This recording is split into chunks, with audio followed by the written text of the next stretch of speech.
Shalom teman-teman, Bapak Ibu terkasih dalam Tuhan Yesus. Hari ini kita akan ketemu lagi dalam kegiatan Embau ke-89. Topiknya adalah Yesus dalam natur manusia. Kita mengupasnya dari Perjanjian Baru. Inti dari keseluruhan apa yang kita pelajari hari ini, saya ingin menyoroti penebalan bahwa Yesus adalah satu-satunya penyelamat manusia, dan kita tidak sulit untuk bertemu Yesus, tidak sulit untuk bertemu Yesus, juga tidak sulit untuk menjadi bagian dari Yesus. Jadi Yesus adalah satu-satunya penyelamat manusia. Manusia tidak sulit untuk bertemu Yesus, artinya mudah untuk bertemu Yesus dan juga mudah menjadi bagian dari Yesus dan pelayanannya dan kerajaannya. Sebelumnya kita akan berdoa. Bapa yang Maha Baik, terima kasih atas segala kebaikan kemurahan-Mu. Ulang saya, Bapak Ibu kasih dalam Tuhan, teman-teman yang mengikuti kegiatan Embau. Roh Kudus menolong kami ketika kami belajar, menandakan hikmat-hikmat, rema-rema baru yang dari Engkau, Roh Kudus, yang menolong kami mengerti dan memahaminya. Semakin hari makin cinta Yesus. Haleluya, amin. Oke. Kita akan masuk.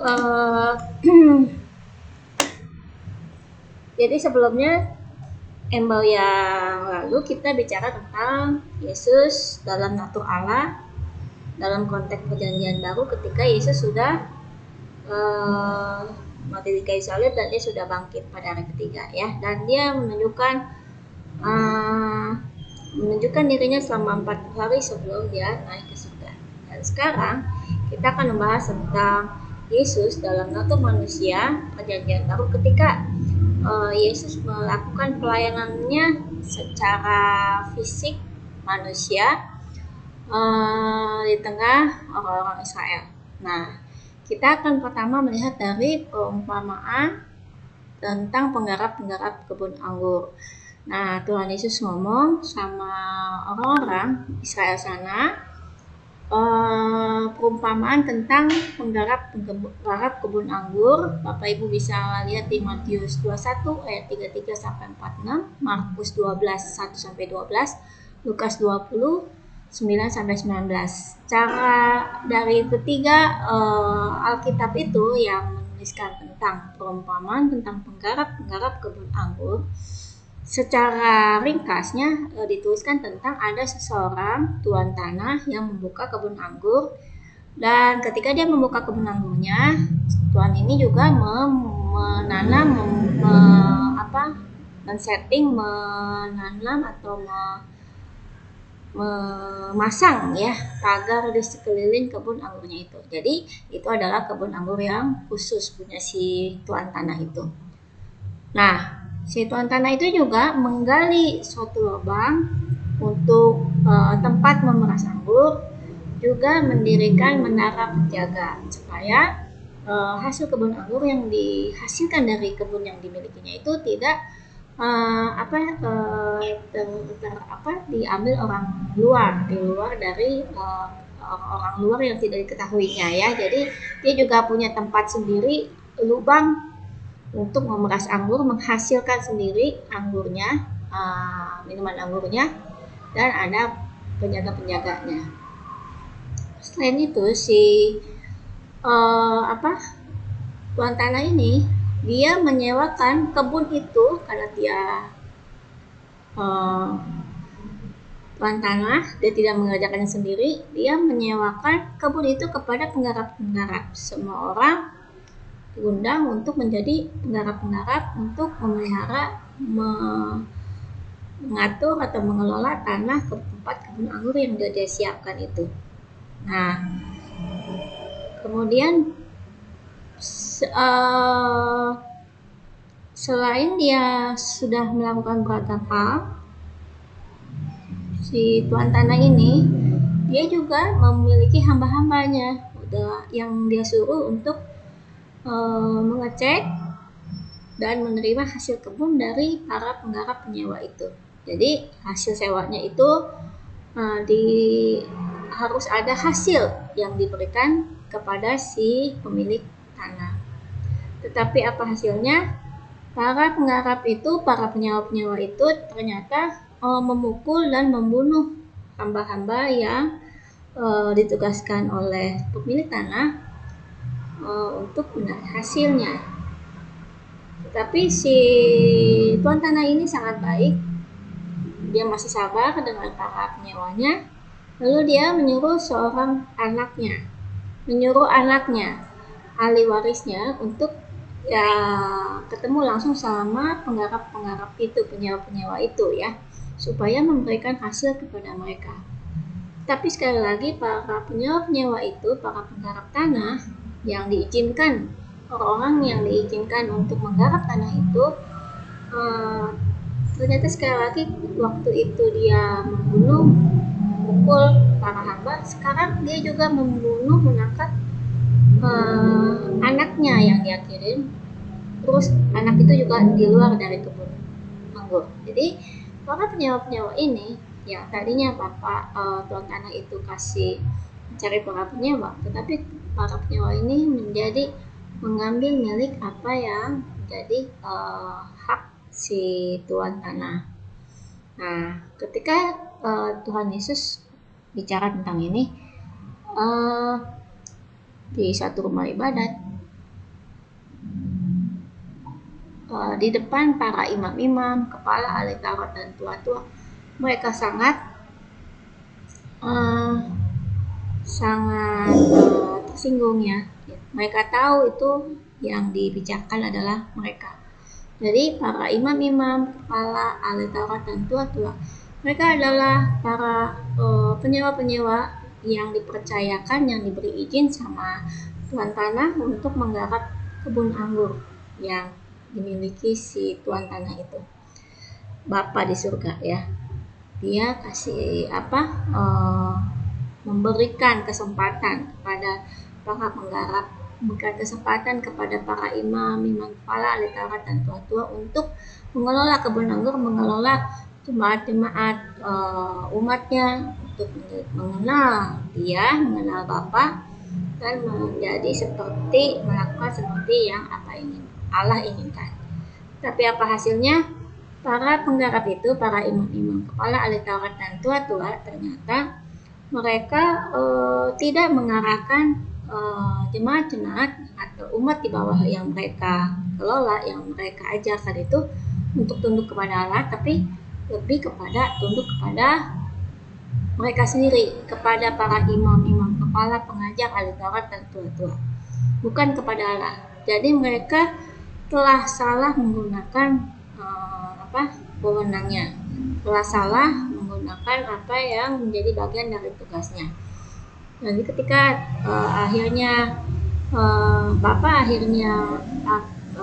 pemilik tanah mengirim anaknya, Tuhan Yesus, mereka berusaha menangkapnya, gitu ya, karena Tuhan Yesus datang untuk mengembalikan kebenaran firman Tuhan yang benar, bahwa jemaat-jemaat harus mengenal Allah. Nah, tetapi para imam-imam, para ahli Taurat dan tua-tua itu memang ingin sekali menangkap Tuhan Yesus, tapi mereka takut sama orang banyak. Akhirnya karena mereka takut, akhirnya mereka pergi dan membiarkan Tuhan Yesus melakukan tugasnya. Tapi bukan sampai di situ, para ahli Taurat, imam-imam dan tua-tua ini terus membuat kesepakatan jahat, sampai pada satu waktu mereka akan berhasil melakukan apa yang menjadi rencana yang mereka sudah buat, gitu ya. Oke. Nah, sehubungan dengan kebun anggur, kenapa dibilang Alkitab menuliskan tentang seorang bapak, seorang tuan tanah yang mempunyai kebun anggur. Anggur bicara tentang sukacita, tentang kenikmatan, kesukaan ya, dari Allah, anggur yang mulia. Dan masih menyambung dari kebun anggur yang dimiliki oleh si tuan tanah, Bapa, pada Yohanes 15 ayat 1-8, dituliskan tentang Yesus adalah pokok anggur yang benar. Pokok anggur yang benar. Kita tahu Yesus adalah firman Allah, perkataan Allah yang menjadi manusia. Jadi Yesus bilang bahwa dia adalah pokok anggur yang benar. Jadi ketika jemaat-jemaat, orang-orang yang mau mengenal Yesus, mau mengenal Allah, harus kembali kepada Tuhan Yesus dan perkataan-perkataannya dan ajarannya. Dan Bapa di surga adalah pengusahanya. Sekaligus di Yohanes 15 ini menjelaskan tentang apa sih isi dari perumpamaan tentang kebun anggur dan penggarap-penggarapnya. Lalu di Yohanes 15 juga ditulis tentang ranting-ranting yang tidak berbuah. Jadi ada ranting-ranting yang tidak berbuah ini dibersihkan supaya dapat berbuah. Ketika ranting-ranting dibersihkan, memang ada rasa tidak enak, tidak nyaman karena ada bagian-bagian ranting yang harus dipotong karena kering dan sebagainya, dan supaya akan menjadi lebih sehat. Lalu ranting-ranting yang tidak berbuah ini masih berguna, tetapi tidak berbuah saja. Jadi para penggarap Bapa di surga suruh orang-orang untuk potong semua ranting yang bagian-bagian yang tidak berbuah itu, dibersihin. Lalu ada ranting-ranting yang sudah berbuah karena memang tinggal di pokok anggur yang benar. Kenapa tadi ada ranting-ranting yang tidak berbuah? Karena si ranting-ranting ini tidak sepenuhnya menyerap apa yang pokok anggur atau firman yang Tuhan ajarkan, yang Tuhan sudah bilang. Tetapi sedangkan ranting-ranting yang berbuah itu mereka menyerap sepenuhnya, seutuhnya, sehingga mereka bisa tinggal di pokok anggur yang benar dan mereka juga berbuah. Dan terakhir adalah ranting-ranting yang tidak berguna. Udah tidak berbuah, udah dipotong, dibersihin, tapi ternyata masih tidak berguna, jadi kering. Mereka tidak melakukan apa-apa, hanya daun saja, tidak berbuah. Akhirnya bagian ini rantingnya dipotong secara utuh, rantingnya dipotong untuk menjadi ranting kering, dibakar. Ini seperti ranting-ranting yang tadi hanya sebagian mendengar kebenaran firman dan melakukannya sebagian. Kalau yang ini, ranting-ranting ini yang tidak berguna ini sama sekali mereka nggak mau dengar. Jadi ada dengar firman Tuhan, tetapi sama sekali mereka tidak mau melakukannya. Hanya sekedar mungkin pengetahuan biasa, dan mereka tidak percaya untuk melakukan itu. Ya, ranting-ranting dianggap sebagai para penggarap, itu tadi para imam-imam kepala ahli Taurat, tua-tua. Nah, ini mereka dianggap sebagai ranting-ranting yang tidak berguna. Walaupun mereka belajar firman Tuhan, tapi dalam realitasnya mereka hanya membuat orang-orang menciptakan suatu sasana adalah mereka adalah yang tertinggi, dan orang-orang yang diajarnya jemaat itu harus tunduk kepada mereka, memberikan sesuatu apa yang mereka minta, butuhkan dan lain sebagainya. Padahal seharusnya segala kemuliaan harus dikembalikan kepada Bapa. Nah, inilah yang saya tulis biru. Apa yang Tuhan Yesus bilang adalah, dalam hal inilah Bapakku dipermuliakan, itu jika kamu berbuah banyak, dengan demikian kamu adalah murid-muridku. Bagaimana kita berbuah banyak? Karena ranting-ranting itu, para penggarap-penggarap itu menempatkan bahwa Bapa lah yang satu-satunya dipermuliakan. Bapa yang punya kebun anggur tanah itu, bukan si penggarap. Nah, kemudian dibersihkan oleh para hambanya, anaknya, dibersihkan melewati beragam persoalan-persoalan kehidupan, ya.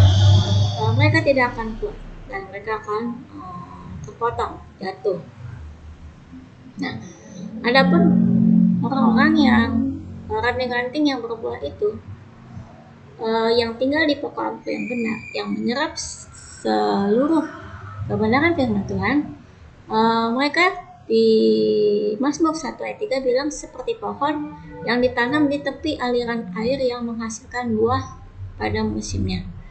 Jadi karena mereka menyerap dan Mereka diibaratkan pohon juga seperti pohon yang ditanam di tepi aliran air yang menghasilkan buah pada setiap musimnya.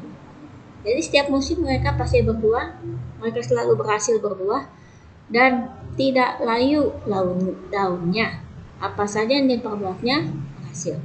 Kenapa harus pakai musim ketika berbuah? Karena ada proses, ya kan? Ketika menanam ada proses menanam, penyemaian, ya, pembentukan, kemudian udah melewati proses sedemikian rupa baru masuk ke musim buah. Kemudian kembali lagi menanam, dari buah kan ada biji-biji, benih-benih, tanam lagi, proses pembentukan lagi, dengan sedemikian rupa pada waktu tertentu akan kembali berbuah. Nah, itu adalah siklus. Jadi tidak, ya, untuk orang-orang semua para penggarap, para orang yang Tuhan pilih jadi penggarap,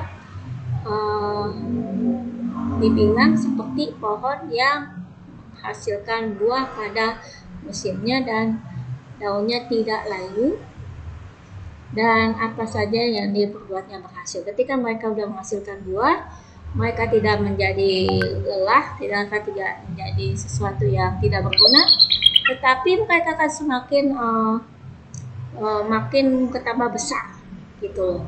Kan ada juga orang yang berbuah dan bermegah diri, bangga, itu membuat mungkin anting-antingnya atau pohonnya menjadi kecil dan tidak sanggup lagi berbuah. Ada beberapa pohon seperti itu. Tapi yang Tuhan ceritakan adalah para penggarap-penggarap, ketika mereka dekat firman Tuhan, mereka akan seperti pohon yang terus menghasilkan buah pada musimnya, daunnya nggak pernah layu. Karena mereka dapat firman Tuhan terus-menerus. Dan apa yang diperbuatnya berhasil. Mereka menjadi lebih besar. Dan Tuhan yang memperbesar kapasitasnya. Nah, di Kisah Para Rasul 2 ayat 41-42, orang-orang ini dituliskan seperti orang-orang yang menerima perkataan firman Tuhan, itu memberi diri dibaptis. Ini adalah benih-benih baru, dan pada hari itu jumlah mereka bertambah kira-kira 3.000 jiwa. Ini adalah hasil dari murid-murid Rasul Petrus dan Yohanes, ya, setelah Tuhan Yesus naik ke surga. Mereka melakukan suatu pelayanan KKR besar, ada orang-orang benih-benih baru masuk 3.000 jiwa, dan 3.000 orang ini bertekun dalam pengajaran rasul-rasul dan dalam persekutuan, dan mereka akhirnya bertumbuh menjadi seperti apa yang diajarkan Petrus dan Yohanes, dan mereka memperbesar cerita atau pengajaran tentang Yesus ke seluruh bumi, gitu ya. Dan mereka selalu berkumpul untuk memecahkan roti dan berdoa. Ini disebut seperti pohon yang ditanam di tepi aliran air, menghasilkan buah pada musimnya dan tidak pernah layu. Apa ya daunnya, apa saja yang dibuatnya berhasil, walaupun mereka sering berbuah dan tidak akan berhenti berbuah. Oke. Nah, ini tentang pohon. Kenapa Tuhan Yesus di Alkitab membawa cerita tentang pohon ya. Menyambung tadi ada kebun anggur, terus ada Yesus adalah pokok anggur, pohon. Kemudian ada lagi perumpamaan lain, bukan perumpamaan, dan ini ada kasus nyata. Ada seorang Zakeus namanya, dia bertubuh pendek dan dia memanjat pohon untuk melihat Yesus. Nah, pada di Lukas 19 ayat 1-5 ditulis demikian. Yesus masuk ke kota Yeriko. Jadi Zakeus tinggal di suatu kota Yeriko. Nah, dan berjalan terus melintasi kota itu. Di situ ada seorang bernama Zakeus, kepala pemungut cukai. Zakeus seorang pemungut cukai, dia sangat kaya dan dia sangat tertarik sama Yesus. Dia pengen tahu tentang Yesus, tapi sulit untuk bertemu Yesus karena satu badannya pendek, salah satu pekerjaannya dan lain sebagainya. Jadi dia nggak pernah berhasil ketemu Tuhan Yesus. Alkitab menuliskan demikian. Jadi pada waktu dia mendengar Yesus akan masuk ke kota Yeriko, si Zakeus ini langsung mendahului orang-orang, kerumunan orang yang mengikuti Yesus, dan dia memanjat pohon ara. Jadi dia membuat suatu respon. Oh, Tuhan Yesus mau datang. Dia lebih dulu daripada orang-orang. Sebelum orang-orang ramai, dia udah lewat jalan dulu. Karena dia tubuhnya pendek, dia tahu dia harus memanjat pohon ara untuk melihat Yesus yang akan lewat di situ. Dan Bapak Ibu, kasih dalam Tuhan, apakah Bapak Ibu juga pernah membayangkan kira-kira pohon mana ya, pohon ara mana yang akan Zakheus panjat? Dan itu adalah satu keputusan sulit juga. Tapi dengan bantuan Roh Kudus, Zakheus bisa memilih pohon yang tepat. Dan di saat itu juga Tuhan Yesus datang, Tuhan Yesusnya melihat Zakheus, dan ketika itu Tuhan Yesus bilang, Zakheus segera turun, sebab hari ini aku harus menumpang di rumahmu. Percaya dalam nama Tuhan Yesus, Zakheus ini saya yakin dia berdoa, oh Tuhan Yesus Allah, aku pengen melihat Tuhan Yesus gitu. Apa yang harus kulakukan? Nah, dia mendahului upayanya, walaupun dia tidak tahu apakah berhasil atau tidak. Dia mendahului orang-orang, mungkin 4-5 jam atau 6 jam, tidak tahu. Dan dia ternyata juga berhasil memilih pohon ara yang benar. Sehingga pas di situ Yesus lewat dan dia bertemu Tuhan Yesus. Dan puji Tuhannya, Tuhan Yesus itu ternyata Allah mendengar doanya Zakheus. Dan ketika Yesus melihat Zakheus, dia langsung bilang, aku harus menumpang di rumahmu. Wah, sangat luar biasa. Itu respon yang sangat luar biasa. Sesuatu yang rezeki, perjumpaan yang luar biasa. Dan tahukah teman-teman, Bapak Ibu kasihan Tuhan, pohon ara yang dinaiki oleh si Zakheus ini, dia itu sejenis buah mulberry, tingginya itu antara 7 sampai 15 meter. Jadi untuk menaiki sebuah pohon ara harus butuh upaya khusus. Pohon ara ini memiliki cabang kuat yang besar, tapi mudah dipanjat. Untungnya mudah dipanjat. Jadi pohon ara ini bisa dipanjat oleh Zakheus. Memiliki cabang kuat yang besar, jadi bisa menahan tubuh Zakheus. Dan pohon ara ini pohon yang kokoh. Akarnya sangat panjang, sepanjang musim daunnya berwarna hijau, berbuah 6 kali dalam setahun. Nah, amazing ya, sangat luar biasa. Teman-teman bisa bayangkan kenapa kita menuliskan tentang sebuah pohon. Di papan yang lain tentang penggarap kebun anggur, Yesus adalah toko anggur. Sekarang ketika Zakheus naik memanjat sebuah pohon, yang dipilih adalah sebuah pohon ara. Bukan sembarang pohon ara yang berbuah 6 kali setahun, dan dia akarnya sangat panjang, dia sangat kokoh, daunnya warnanya hijau, cabangnya kuat dan besar, mudah dipanjat. Jadi Tuhan Yesus mudah untuk kita temui, mudah untuk kita menjadi bagian dari Tuhan Yesus. Jadi di 1 Yohanes 5 ayat 1-5 ada firman yang mengatakan demikian. Setiap orang percaya bahwa Yesus adalah Kristus. Kalau kita percaya Yesus adalah Kristus, lahir dari Allah. Kalau kita adalah orang yang mengasihi Dia, yang melahirkan, mengasihi juga Dia yang lahir daripadanya, yang dari Allah ini tandanya kalau kita mengasihi anak-anak Allah. Apabila kita mengasihi Allah, melakukan semua perintahnya semua lengkap, termasuk percaya kepada Dia, dan kita melakukan apa yang Tuhan minta. Seluruh kita punya panca indera, organ-organ tubuh kita dan semuanya termasuk mulut, kita melakukannya sesuai perintahnya. Bukan hanya tangan dan kaki, tapi mulut juga. Sebab inilah kasih kepada Allah, bahwa kita menuruti perintah-perintahnya. Dibilang perintah-perintahnya itu tidak berat. Nah, ini sesuai ya, seperti pohon ara yang dinaiki oleh Zakheus, bahwa pohon itu sangat mudah dipanjat. Tapi memang pohon itu tinggi ya. Nah, perintah-perintahnya itu nggak berat ya, sebab semua orang yang lahir dari Allah itu mengalahkan dunia. Firman yang asal kita percaya, inilah kemenangannya mengalahkan dunia. Iman kita, iman kepada Tuhan Yesus, percaya kepada Tuhan Yesus. Siapakah yang mengalahkan dunia selain daripada dia yang percaya bahwa Yesus adalah anak Allah. Nah, luar biasa ya, hanya percaya. Dan orang yang percaya mengasihi Yesus, lahir dari Yesus adalah Kristus, Yesus itu dari Allah, dan karena kita mengasihi dia, kita percaya ya, kita melakukan perintahnya. Itu satu logika yang harus dilakukan. Kita tidak mungkin bilang mengasihi Allah tapi kita tidak melakukan perintahnya. Itu sangat tidak mungkin. Nah, lalu ada lagi orang percaya lain, namanya Yakub. Yakub adalah anak dari Iskak, saudaranya Esau. Ya. Yakub dalam Alkitabnya waktu sebelum namanya diganti menjadi Israel, Yakub itu artinya si penipu. Tapi Yakub si penipu ini berhasil bertemu Tuhan di Betel.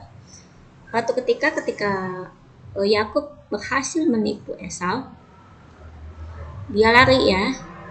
Dia lari dari Beersheba, tempat bapak dan ibunya tinggal, tempat dulu dia tinggal bersama bersama Esau.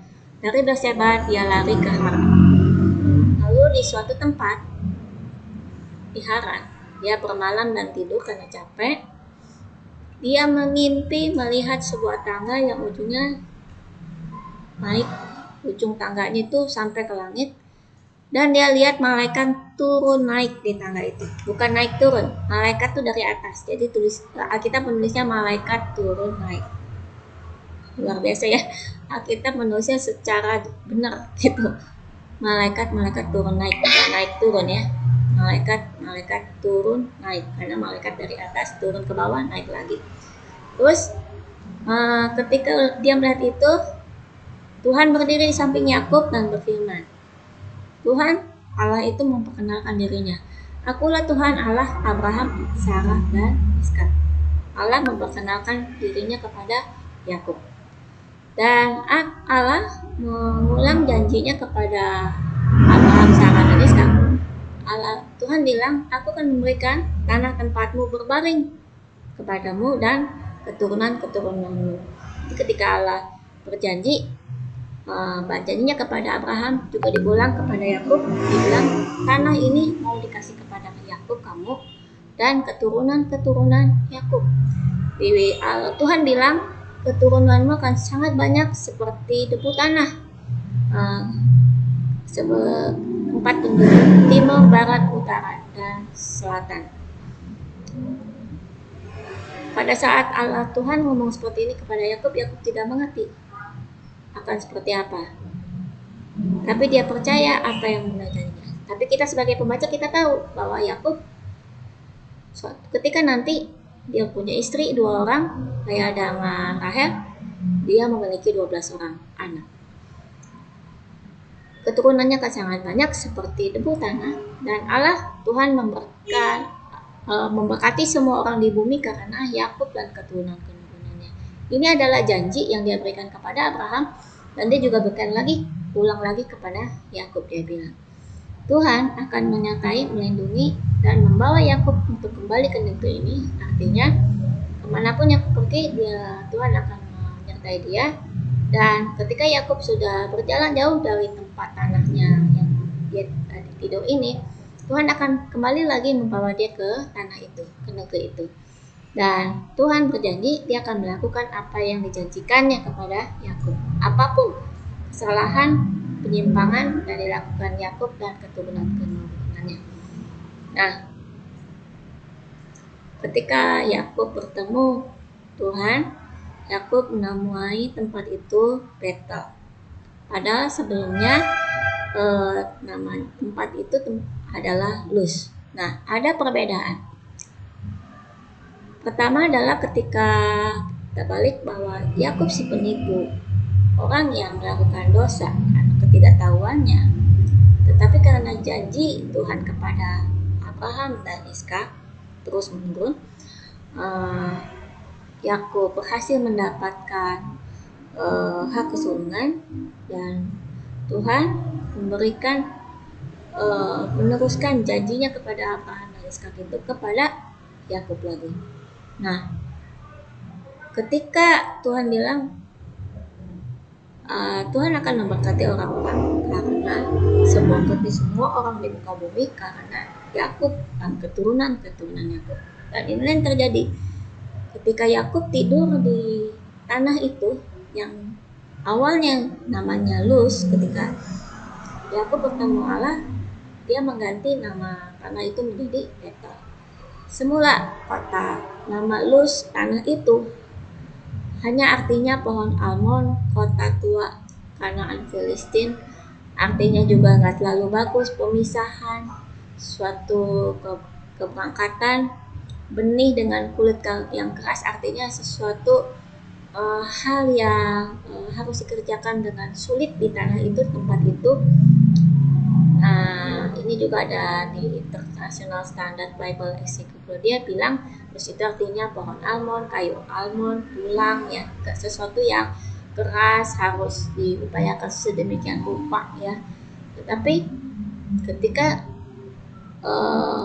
Yakub berbaring di tanah itu dan dia mengganti nama jadi Betel, artinya jadi rumah Allah. Seketika tanah yang keras, tanah yang sangat sulit untuk dihasilkan tapi memang bisa menghasilkan, seketika berubah menjadi rumah Allah. Di rumah Allah banyak makanan, banyak berkat di sana. Tidak sesulit seperti awal mula makna kata tanah itu, Luz. Apa yang menjadi perbedaan adalah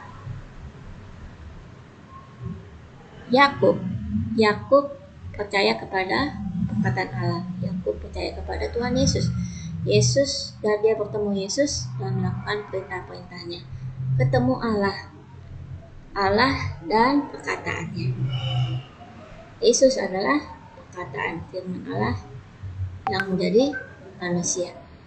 Kita selalu ingat di 1 Yohanes 5, perintahnya tidak berat. Perintah Tuhan Yesus tidak berat.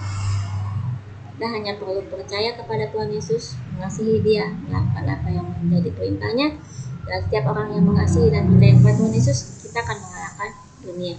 Perintah Yesus dibilang tidak berat. Kenapa? Karena cuma 2 sebenarnya perintah kasih Yesus. 1, kasihi Allahmu. Kasihi Allahmu dengan segenap hati, pikiran, dan akal budi, termasuk dengan mulutmu, termasuk dengan pengetahuanmu, dengan perasaanmu. Tidak ada rasa tidak percaya atau sanksi sama Allah, itu nggak boleh. Harus sepenuhnya percaya kepada Allah. Dan kedua adalah kasihi sesamamu manusia. Karena kita dapat kasih dari Allah, dan kita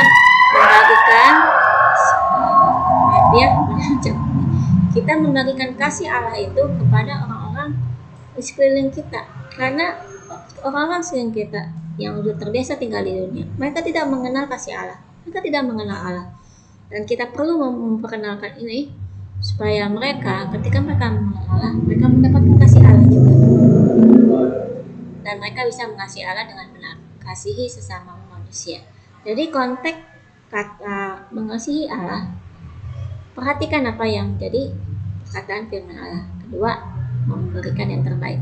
Perhatikan dulu firman-Nya, perhatikan dulu apa kata-katanya, perintahnya, lalu memberikan yang terbaik, melakukan yang diminta.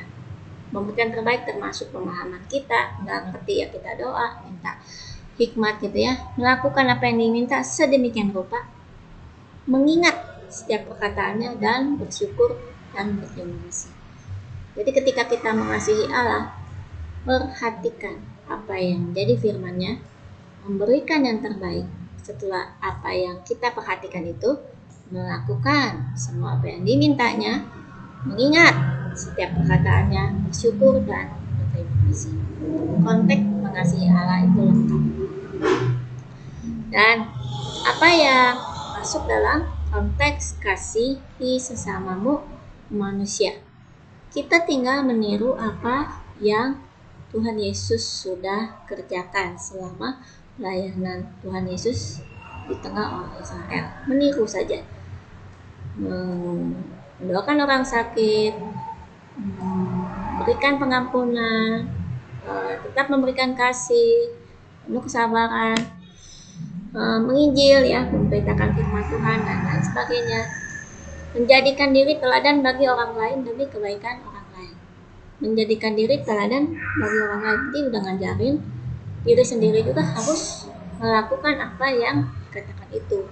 Nggak sekedar cuma bicara saja, tapi juga harus melakukannya. Supaya antara yang kita ajarkan dengan apa yang kita kerjakan itu sama, dan orang akan menjadi lebih mudah mengerti perkataan firman yang kita sudah bagikan itu.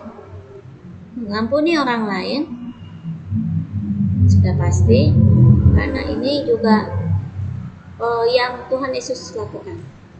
Bagaimana Tuhan Yesus melakukan penyembuhan, mujizat, banyak orang sakit disembuhkan dan lain sebagainya. Tetapi ketika Tuhan Yesus dihadapkan kepada Pontius Pilatus dan banyak orang, murid-muridnya pada hilang semua.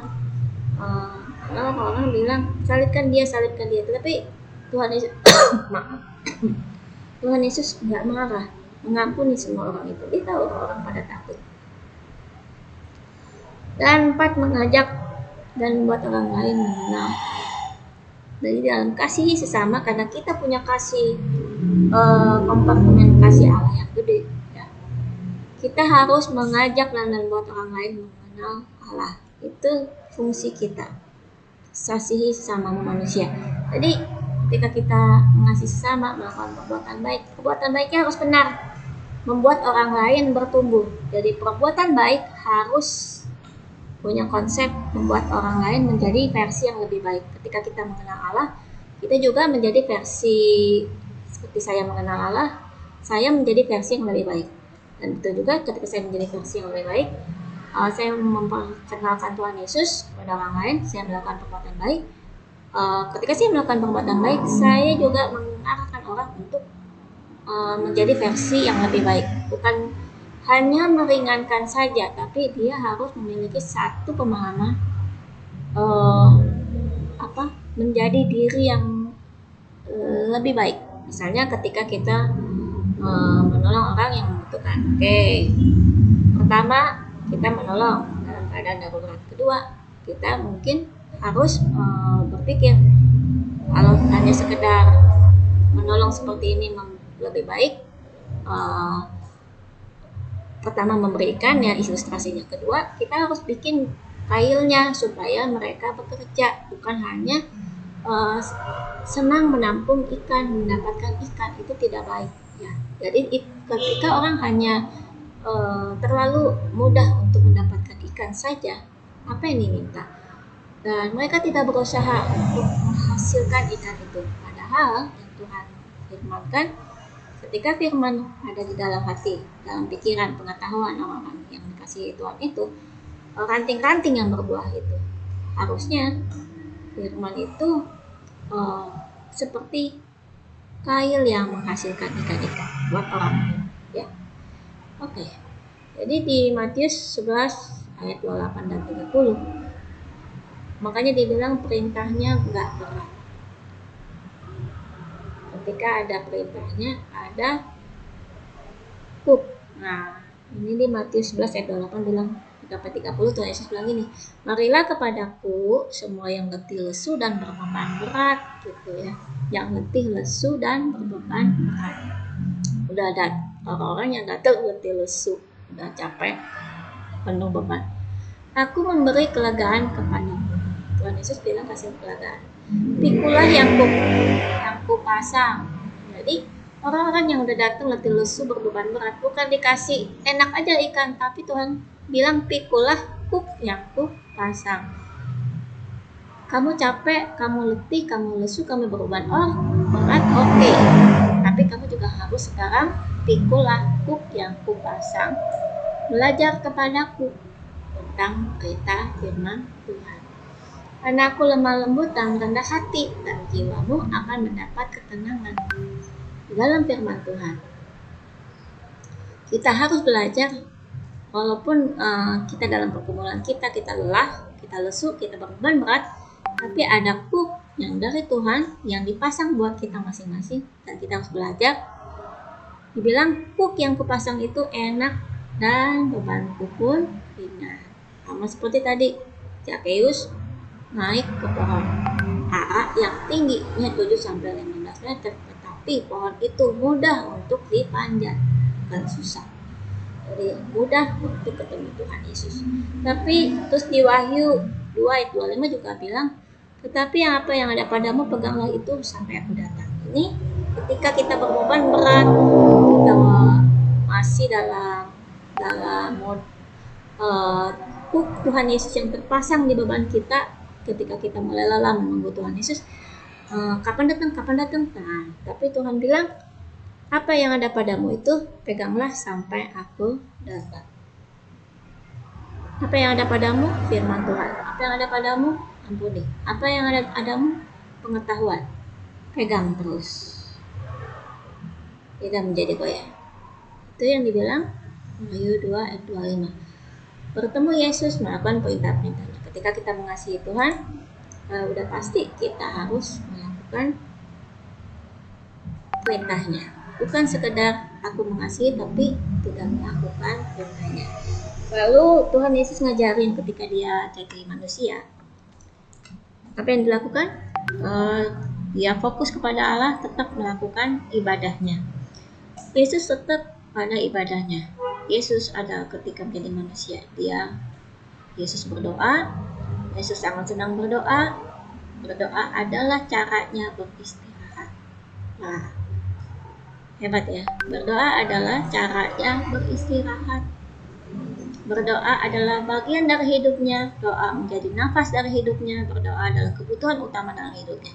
Jadi sepanjang hidup waktu Yesus di bumi jadi manusia, dia selalu berkomunikasi dengan Allah. Ini yang ditulis di Markus 1:35, dan dibuat satu tafsiran catatan di airhidup.com, kebiasaan Yesus yang suka berdoa dalam segitu banyaknya kegiatan, pelik, berat, mumet, capek, tapi Tuhan Yesus dapat melakukan semuanya karena dia ada banyak waktu dia berdoa. Di Markus 1:35-39, jadi saya mengambil atau kutipan. Pagi-pagi benar, waktu hari masih gelap, dia bangun dan pergi keluar. Dia pergi ke tempat yang sunyi dan berdoa di sana. Ini yang saya kasih warna biru. Pastikan teman-teman, Bapak Ibu kasih dalam Tuhan tahu apa yang Tuhan Yesus kerjakan. Pelayanannya itu banyak orang berbondong-bondong kemana-mana tuh. Orang-orang kejar-kejar Tuhan Yesus minta kesembuhan. Bagaimana kita bisa bayangin Tuhan Yesus pelayanannya berat banget ya. Mungkin baru Tuhan Yesus datang kemana, orang-orang pada berjubel gitu kalau minta mau ketemu Yesus, seperti Zakheus yang udah jauh-jauh mempersiapkan diri dengan baik. Orang-orang juga demikian. Tapi walaupun sedemikian kesibukannya, Tuhan Yesus masih menyempatkan dirinya. Pagi-pagi benar, waktu hari masih gelap, dia bangun, dia pergi keluar ke tempat yang sunyi dan berdoa di sana. Dan waktu itu Simon bilang menyusul Yesus. Mereka bilang ini, semua orang mencari engkau Yesus. Tapi jawabnya, marilah kita pergi ke tempat lain, ke kota-kota yang berdekatan, supaya di sana juga aku memberitakan Injil, karena untuk itu aku telah datang. Jadi Tuhan Yesus nggak mentok di satu kota. Ketika dia melayani satu kota, ada banyak kesembuhan, dan adalah kewajiban tugas dari orang di kota itu yang sudah menerima keselamatan Yesus, memberitahu orang-orang sekitarnya tentang Yesus. Makanya Yesus harus pergi ke kota lain untuk memberitakan tentang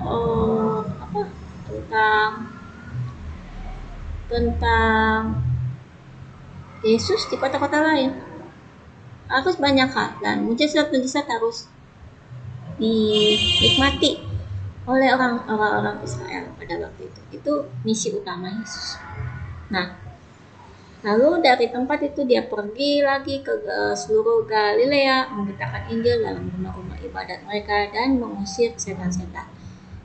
Tuhan Yesus nggak pernah berdiam di satu kota. Dan kota tempat orang sudah mengenal Tuhan Yesus, tahu dan menerima. Pelayan Yesus wajib untuk meneruskan memberitahu orang-orang lain tentang Yesus. Terus di Lukas 8 ayat 12 sampai 13 ada satu peristiwa, ada kejadian besar. Orang-orang Farisi, ahli Taurat pengen tangkap Yesus tapi nggak bisa. Tuhan Yesus berdoa. Kejadian itu. Pergilah Yesus ke bukit untuk berdoa, dan semalam-malaman dia berdoa kepada Allah. Suatu ketika Yesus juga harus perlu berdoa, semalam-malaman dia berdoa kepada Allah. Bayangkan ya, dengan pelayanan sibuk itu dia harus menyiapkan waktu pagi-pagi benar. Waktu hari masih gelap, dia menyempatkan diri untuk berdoa. Ketika ada satu momen khusus, Yesus kembali lagi berdoa semalam-malaman kepada Allah. Luar biasa ya, gak lepas dari doa. Jadi benar, berdoa adalah bagian dari hidupnya Tuhan Yesus selama dia menjadi manusia. Dan di siang hari dia memanggil murid-murid, dan dia memilih 12 orang yang disebutnya rasul.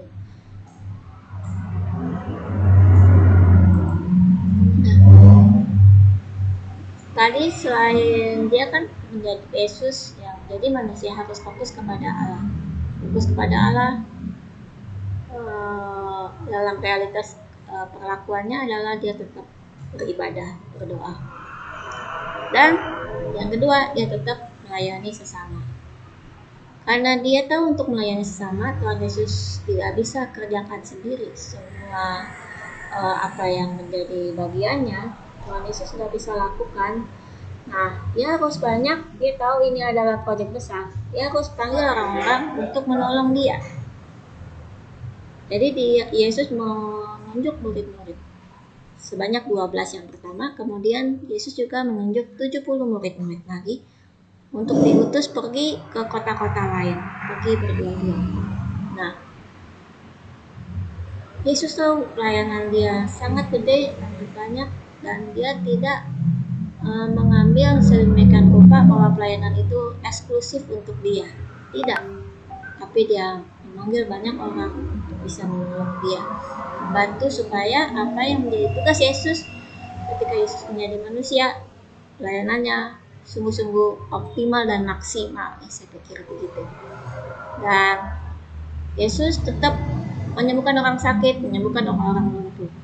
Dan ketika ini sebenarnya ketika Yesus sedang menyembuhkan orang sakit, orang lumpuh, murid-murid Yesus yang mengikuti dia, orang itu Yesus sedang mengajarkan mereka bagaimana mereka harus berdoa pada Allah, bisa menyembuhkan orang sakit dan orang lumpuh.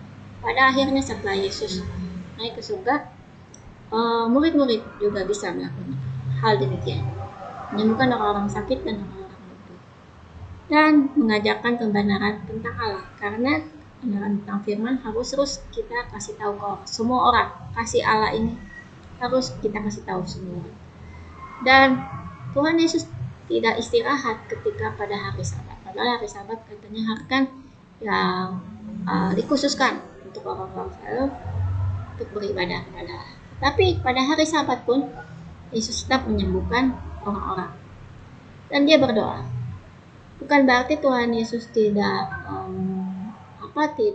memuliakan Allah atau membuat Allah menjadi tidak penting, tapi hubungan dia dengan Allah harus dilihat dari komunikasi yang terus-menerus dia lakukan, berdoa terus. Jadi ketika dia menyembuhkan orang sakit, dia selalu lagi berdoa lagi kepada Allah. Dia selalu berkomunikasi dengan Allah ketika dia sedang menyembuhkan orang sakit, bukan menyembuhkan dari dirinya sendiri. Semua perkataan Allah, dia adalah firman. Dia membangkitkan orang mati, Dia berdoa kepada Allah, dia meminta memberikan kesempatan orang berdosa untuk melayaninya. Jadi supaya orang berdosa ini mengenal kasih Tuhan Yesus, jadi dia harus kasih kesempatan orang berdosa melayaninya. Terutama pada waktu itu ada seorang perempuan yang berzina, orang berdosa, tapi Tuhan Yesus mau kasih, boleh perempuan ini mengurapi kakinya dengan minyak mahal dan mengelusnya dengan rambut. Tuhan Yesus kasih kesempatan. Terus Tuhan Yesus juga kasih kesempatan perempuan-perempuan ikut dalam pelayanannya. Jadi zaman dulu hanya pria-pria, bapak-bapak yang melakukan pelayanan Yesus, tetapi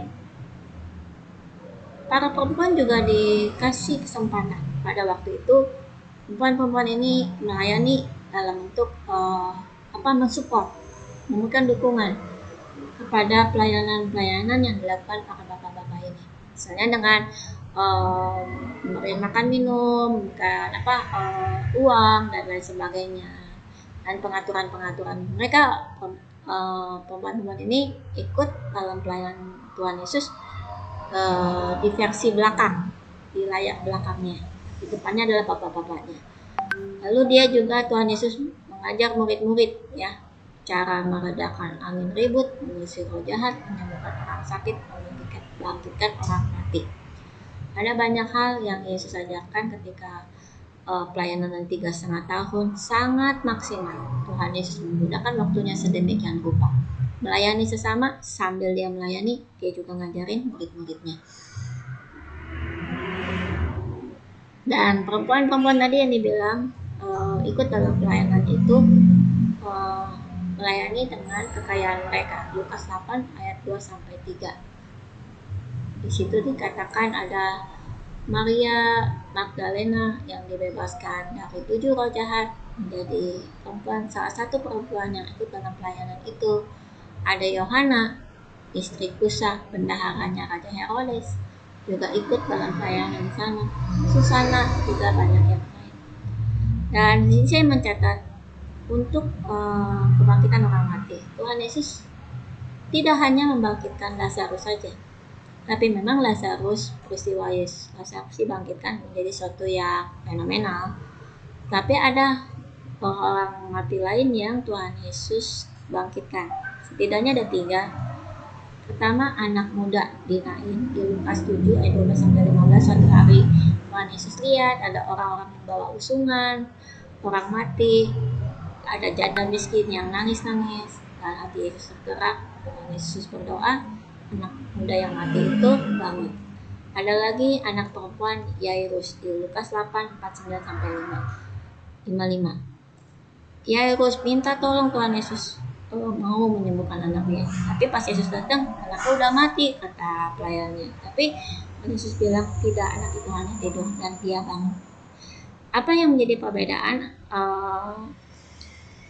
Jadi ketika ini dibilang, saya mengatakan Tuhan Yesus membangkitkan orang mati. Orang yang benar-benar mati, semuanya udah mati. Anak muda itu juga, anak muda di Nain udah mati, anak perempuannya Yairus udah mati juga, Lazarus juga udah mati. Dan mereka semua dibangkitkan. Perbedaannya adalah ketika Tuhan Yesus membangkitkan Lazarus, sebelumnya Tuhan Yesus tuh udah mendengar Lazarus sakit, tapi Tuhan Yesus sengaja menunda kedatangannya sampai Lazarus yang sakit itu menjadi mati, baru Tuhan Yesus datang. Sedangkan pada waktu peristiwa anak muda di Nain dan anak perempuan Yairus, Tuhan Yesus tidak telat, tapi memang pada saat Yesus datang memang sudah mati. Intinya adalah tidak menjadi soal matinya kapan atau kapan Yesus datangnya, tapi ketika Yesus datang selalu ada penyelesaian terbaik dari Tuhan tentang segala persoalan yang dihadapi para murid, para jemaatnya. Kemudian orang-orang yang mengasihi Allah, manusia yang mengasihi Allah, fokus kepada Allah itu termasuk tetap mengampuni sesama, tetap berdoa, beribadah, tetap pelayanan kepada sesama, tetap mengampuni sesama. Nah,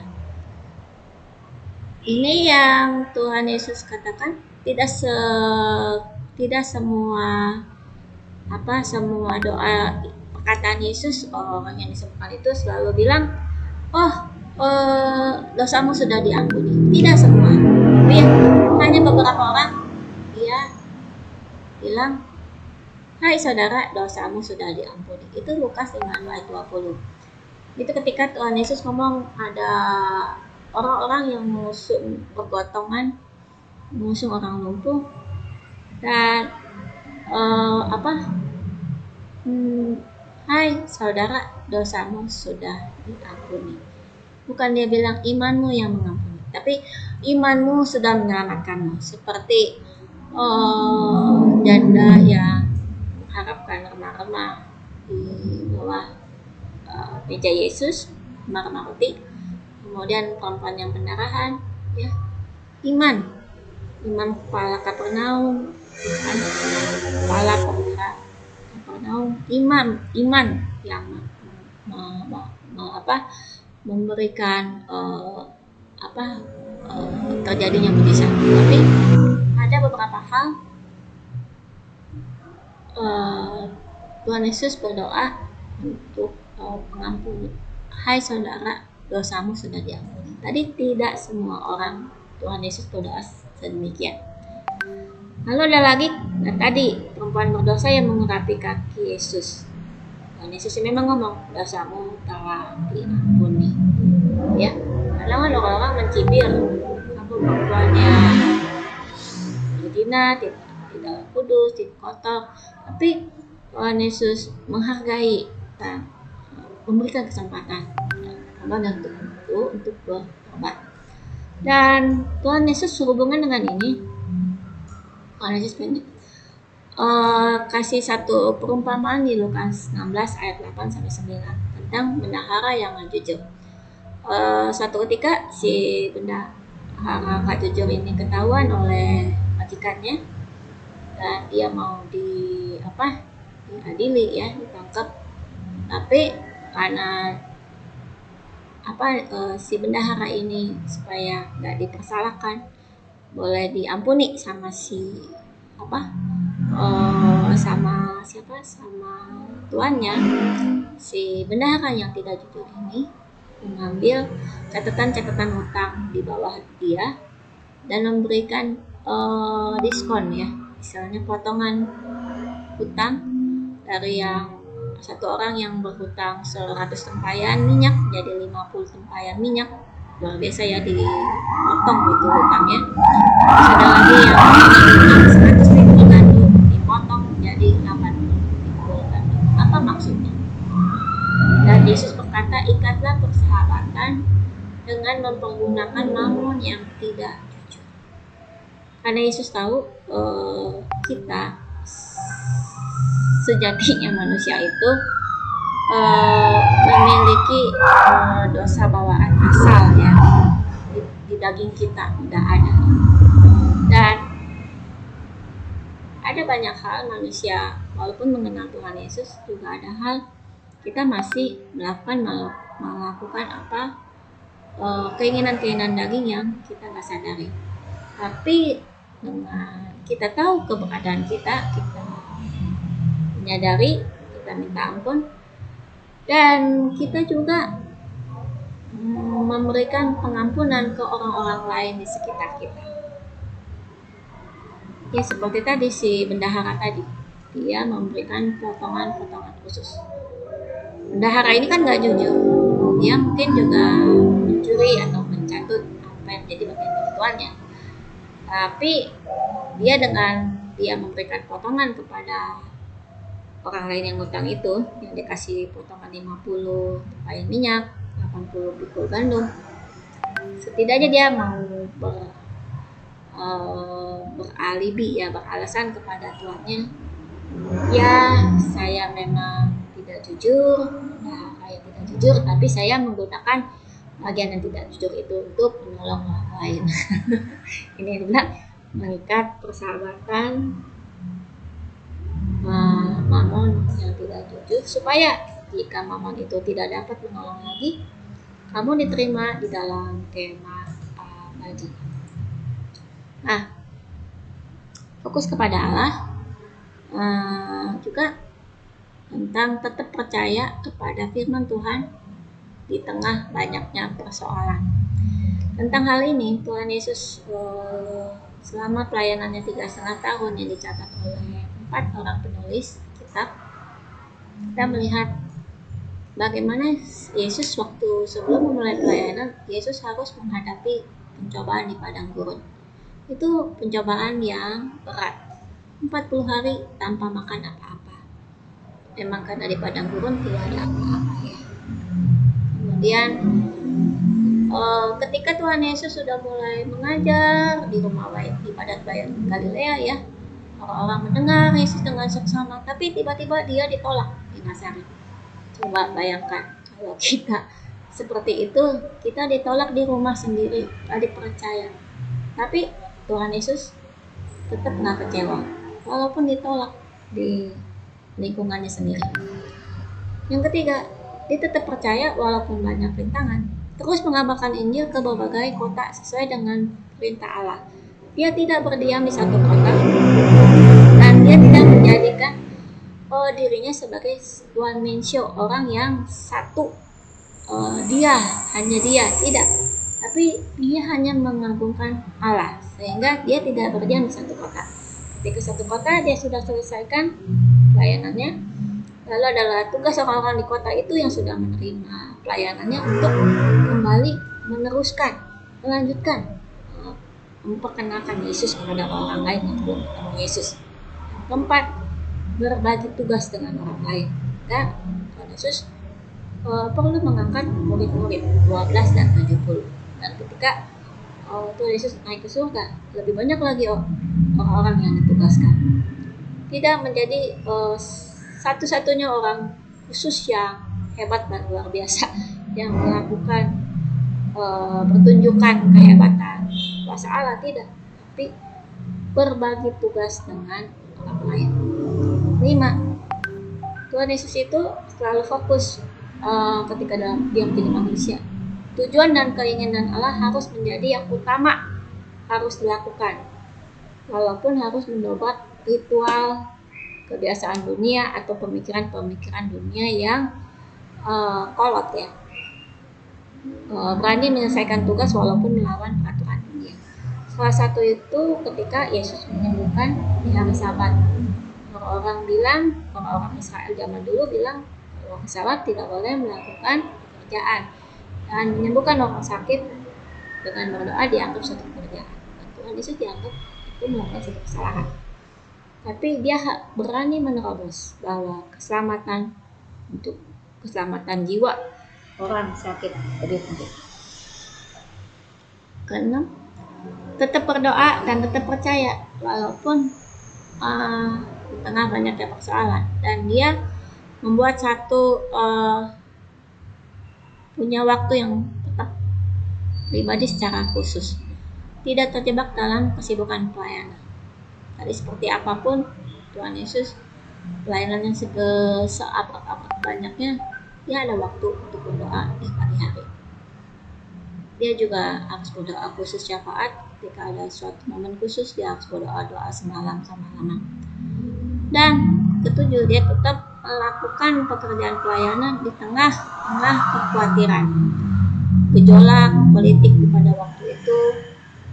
Kan waktu itu Israel di bawah kekuasaan kerajaan Romawi ya, tapi tetap bersikap waspada. Kan banyak ya orang-orang ahli Taurat, ahli Farisi yang mengendit-endit ya, menunggu-nunggu kapan itu atas Yesus ini salah ngomong gitu ya. Dan untuk dia mau menangkap Tuhan Yesus, cari-cari kesalahan. Terus Tuhan Yesus di tengah orang-orang yang licik ya, Tuhan Yesus juga membuat pemisahan tegas. Dia katakan iya, salah, katakan salah. Tuhan Yesus selalu seperti itu. Dia tidak abu-abu. Ingatkan teman-teman, ketika Tuhan Yesus ngomong apa yang menjadi bagian dari Kaisar, kasih ke Kaisar. Apa yang menjadi bagian dari Tuhan Yesus, kasih ke Allah ya. Jadi dia nggak Tuhan Yesus ketika mengajarkan perintahnya, kebenaran firman Tuhan, tidak pernah ditemukan satupun yang berbenturan dengan etika yang di dunia ini. Dan dia selalu memberikan pengampunan. Ada kesempatan bagi orang-orang berdosa untuk kembali kepada Tuhan Yesus. Itu yang selalu dikerjakan. Makanya orang berdosa yang kedapatan berzina, walaupun udah dikuburin orang, mau dilempar batu, Tuhan Yesus kasih kesempatan, dan akhirnya perempuan itu diselamatkan, ya kan? Nah, dan ini sekedar catatan, tambahan bonus ya. Selama Tuhan Yesus hidup, masa pelayanan Yesus 3,5 tahun, Tuhan Yesus itu mengangkat 12 orang murid dan 70 murid. Dan 12 orang murid ini yang pergi kemana-mana bersama Yesus, melakukan persiapan, terus diajak secara khusus untuk menjadi penerus pelayanan Yesus, ya, jadi tim pengembalaan khusus ya, supaya bisa mengatur, menjadi pemimpin, membawahi 70 murid ya, Tuhan Yesus pergi. Dan 70 murid ini ada di Lukas 10 ayat 1-12. Dan di 70 murid ini Tuhan Yesus langsung utus, suruh mereka pergi mendahului dirinya, mendahului Tuhan Yesus untuk pergi ke setiap kota dan tempat-tempat yang dikunjunginya. Jadi ketika Zakheus dengar, oh Tuhan Yesus mendatang, ini adalah pekerjaan dari salah satu dari 70 murid. Ya, mau kasih tahu ke kota-kota, halo Tuhan Yesus mau datang. Nah, itu 70 murid itu yang bergerak mereka ke setiap kota dan tempat-tempat yang akan dikunjungi Tuhan Yesus.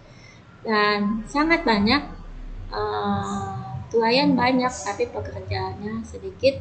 Kata Tuhan Yesus, minta saja tuayannya kepada Tuhan, minta saja kepada Tuhan pemilik tuayan, supaya dia yang mengirimkan pekerjaan-pekerjaannya. Nah, Tuhan Yesus mengutus 70 murid ini ke tengah-tengah serigala. Serigala itu tadi ahli Taurat, orang yang penggarap kebun anggur yang serakah, ya, yang tidak mengajarkan kebenaran. Dan ketika 70 murid ini diutus, mengutusnya berdua-dua, mendahului mereka. Dan Tuhan Yesus ngajarin ketika mereka diutus, jangan membawa pundi-pundi bekal kasut. Maksudnya kasut lebih ya, kalau pergi ya pakai kasutnya. Dan tidak memberi salam kepada siapapun selama dalam perjalanan. Diam. Dalam perjalanan itu tidak membawa pundi, bekal atau kasut, dan tidak memberi salam kepada siapapun selama dalam perjalanan. Dalam diam apa yang kita lakukan? Berdoa, minta petunjuk kepada Roh Kudus, apa yang harus kita kerjakan, kemana kita akan pergi. Nah, kita akan mulai memberikan salam. Katanya, kalau kamu memasuki suatu rumah, katakan lebih dahulu, yang pertama, damai sejahtera bagi rumah ini. Jadi kalau masuk satu kota, damai sejahtera bagi kota ini, damai sejahtera bagi kamu. Kalau ketemu orang ya, itu kalau ya, jadi tidak katakan apa-apa. Nah, kalau misalnya di rumah itu menerima salam kita dari Tuhan Yesus, para utusan ini tinggal di dalam rumah, makan dan minumlah apa yang diberikan orang kepadamu. Itu adalah upah adalah bagi orang-orang yang diutusnya. Nah, ketika kamu di suatu kota juga demikian. Sembuhkan orang-orang sakit, damai sejahtera bagi kamu. Katakan yang paling penting kepada mereka, kerajaan Allah sudah dekat. Nah, bagaimana kalau kamu gak diterima? Ya, kebaskan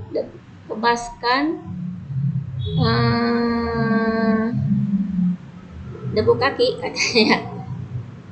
Tetap kita katakan kerajaan Allah sudah dekat.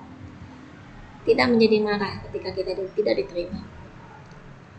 Karena Tuhan Yesus bilang tugas kita hanya mengabarkan kerajaan Allah sudah dekat, Allah sudah mau datang.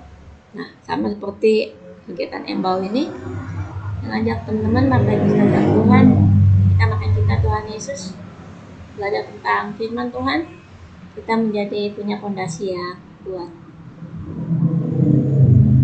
Oke, nah ini sekedar bonus lagi, saya menaruh ada 70 murid-murid Yesus yang ditugaskan menginjil.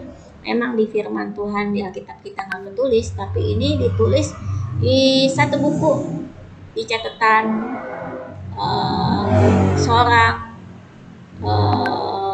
dari Roma namanya Hippolytus. Dia murid Irenaeus, muridnya Polycarpus, muridnya Yohanes.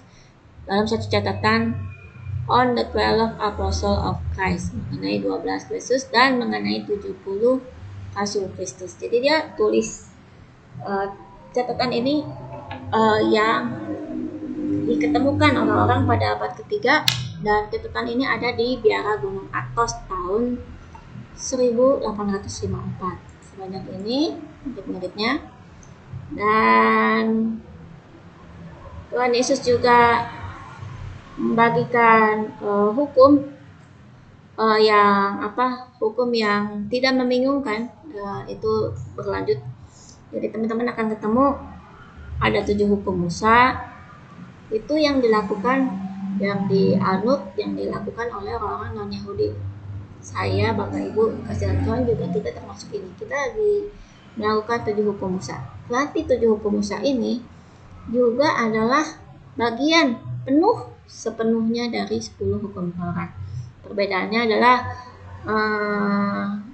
nomor 6 nih ya, pelarangan mengkonsumsi daging binatang hidup. Jadi kita kenapa boleh makan segala makanan? Karena di hukum Musa hanya dibilang dilarang makan makanan binatang hidup, tapi nggak disebutkan makan binatangnya. Tapi kalau di orang Yahudi ditulis binatang-binatangnya, tapi juga tidak boleh makan darah. Dan ternyata baik 7 hukum Musa, 10 hukum Taurat, itu semuanya mencakup pada 2 hukum kasih Allah. Kasih Allahmu dengan segenap hati, jiwa, akal, budi, kekuatan, kasihilah sesama manusia seperti kepada dirimu sendiri. Jadi semua hukum-hukum itu selaras, urutan, seirama, tidak ada yang berbeda. Jadi firman Tuhan itu selalu berkesinambungan dan selalu berhubungan, nggak ada kontradiksi. Nah, kesimpulannya orang-orang ketika Yesus menjadi manusia, apa yang harus kita pelajari? Bahwa setiap manusia itu harus hidup dan menghidupi kebenaran firman Tuhan yang benar. Yesus adalah pohon pokok anggur. Harus hidup dan menghidupi kebenaran firman Tuhan yang benar. Kesimpulan pertama. Kedua, firman Tuhan satu-satunya jalan untuk bertemu Allah dan menjadi bagian dari kerajaannya. Kita harus mengenal Yesus, memberikan diri kita dibaptis. Kalau kita udah kenal Yesus tapi kita nggak dibaptis, dan itu sama juga menghambat ketika kita belajar firman Tuhan, kita susah mengertinya. Supaya kita bisa mengerti, kita harus minta bantuan Roh Kudus, dan kita harus dibaptis, dan kita harus bertobat. Karena tanpa pertobatan kita juga tidak bakal bisa mengerti apa yang menjadi firman Tuhan itu. 3. Setiap manusia, orang percaya itu harus fokus ya. Fokus kepada Allah, fokus memberi perhatian penuh. Ketika dia beribadah gimana? Berdoa, beribadah, belajar, pelayanan sesama, hati yang mengampuni, tetap percaya kepada firman dalam kondisi apapun. Luar biasa ya firman Tuhan, ini kesimpulannya. Jumat depan kita akan kembali ketemu tanggal 6 Oktober ya. Topik kita ke depan adalah Yesus dan orang Terima kasih atas yang berjanji dan selalu senantiasa turun-temurun janji itu boleh kami raih sebagai orang-orang yang mengenal Tuhan. Ya akan kasih Tuhan yang sungguh luar biasa memenuhi kami dalam seluruh kehidupan kami. Jadi alat-alat yang luar biasa di tangan Tuhan, yang memberikan kami hikmat panjang, lebar, dalam, dan tinggi, luas. Dalam nama Yesus kami doa ucap syukur. Haleluya. Amin. Shalom buat Bapak Ibu sekalian Tuhan. Sampai jumpa di tempat mendatang. Yesus memberkati.